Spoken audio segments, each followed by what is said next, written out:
Here are 5 facts about adherence to medication. Adherence to medication refers to the extent to which individuals take their medications as prescribed by their healthcare provider. Non-adherence to medication is a common and significant issue, with studies suggesting that approximately 50% of patients do not take their medications as prescribed.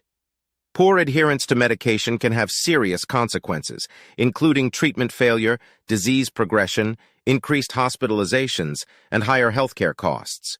There are different factors that contribute to non-adherence, such as forgetfulness, medication side effects, complexity of medication regimens, lack of understanding about the importance of adherence, financial constraints, and limited social support.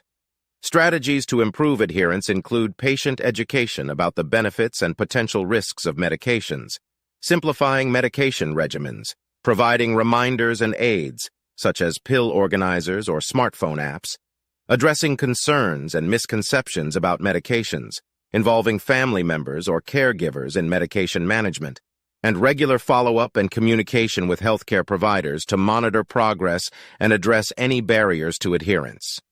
These facts highlight the significance of adherence to medication and shed light on the challenges and strategies associated with promoting medication adherence among individuals.